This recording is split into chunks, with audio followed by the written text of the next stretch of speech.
Hello मैत्रिणींनो, कशा आहात? बरे आहात ना? तर आज आहे दसरा. तर सर्वात आधी दसऱ्याच्या सगळ्यांना खूप खूप खूप शुभेच्छा. तर याही सकाळची आणि सकाळी आपली गडबडत असते, देवपूजा करायची, घराला तोरणं वगैरे तयार करून ती लावायची, घरातलं सगळं आवरावरी करायची. तर तीच चालली आहे आमची गडबड. आणि इथे बघा फुलमाळा काढलेल्या आहेत, आंब्याची पानं आहेत, तर त्याची तोरणं लावतो आहे. तर इथे ओंकार आहे ना, रात्री आला होता, उशिरापर्यंत तो आला होता, त्याच्यामुळे त्याला काही जमलं नाही लवकर उठायला, तर तो उशिरा उठला होता.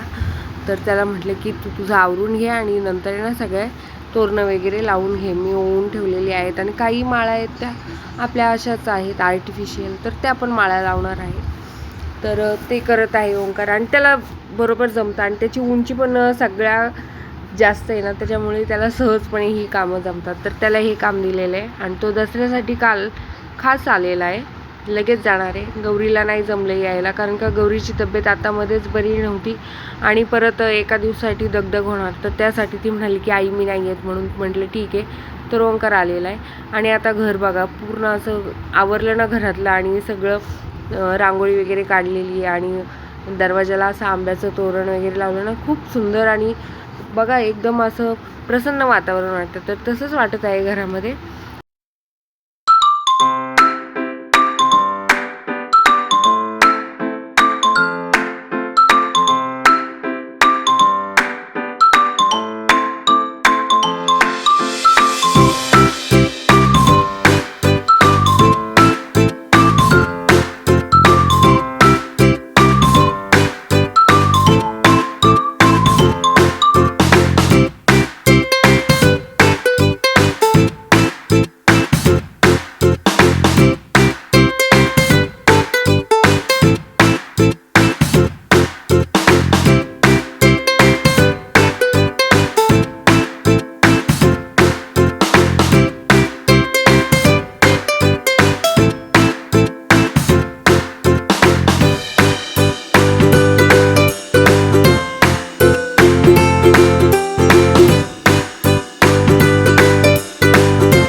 पूजा वगैरे झाल्यानंतर मी कांदा पोहे केले नाश्त्यामध्ये आणि सगळ्यांना कांदा पोहे दिले, कारण का पुरणपोळीच्या स्वयंपाकाला टाईम लागतो, तोपर्यंत सगळ्यांना पोटाला मी एकीकडे स्वयंपाकाला लागलेलीच आहे. थोडाफार तयारी करून घेतली आधी.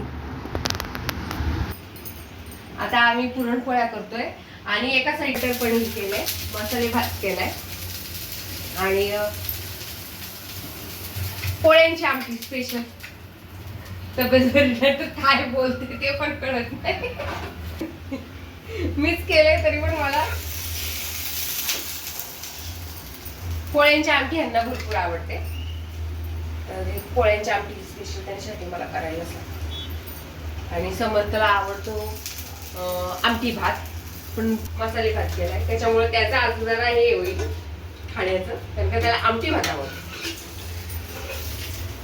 तर आता पोळ्या करून घेते, नैवेद्य दाखवून घेते. पूजा तर मांडून वगैरे झाली, घरातलं पण सगळं आवरून झाले, पोळ्या पण झाल्या. असं पण झालं ना, मध्ये मध्ये थकवा येतोय, मग जसं होईल तसं करते. एवढा वेळ पण उभं राहता येत नाही मला, एवढी थकवा आलाय मला.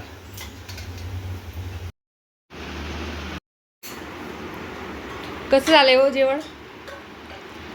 बटर पनीरची भाजी मस्त झाले. हा सम्या, सगळ्यात चांगलं काय झालंय ते सांग. सगळं चांगलं झालं, भाजी मी केली. हो का, तू केले का? आज पण बघा ना वातावरण कसं ढगाळ, नुसतं अंधार अंधार पडल्यासारखं आहे का ना. आज पाऊस नाही पडावं म्हणजे झालं. चला जेवून घेतो आम्ही सगळेजण. तर इथं आता ओंकार आणि समर्थ आम्हाला सोनं देत आहेत, सोनं घेत आहेत, पाया वगैरे पडून घेत आहेत. तर आम्हाला गौरीची आठवण येत होती, खरं बोलायचं झालं तर, कारण का सगळीजणं असली ना की बरं वाटतं आणि त्या सणाला खरं महत्त्व असतं. तर ठीक आहे, ओंकार आला एका दिवसासाठी आणि लगेचच जाणार आहे, तर म्हटलं, आणि ह्यांना पण ड्युटीवर जायचं होतं, तर आवरून घेत आहे आम्ही. आणि चला तर मग तुम्हाला कसा वाटला आजचा व्हिडिओ, आणि परत एकदा तुम्हाला सगळ्यांना दसऱ्याच्या खूप खूप खूप शुभेच्छा.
आज जन्मच का हो बाबा?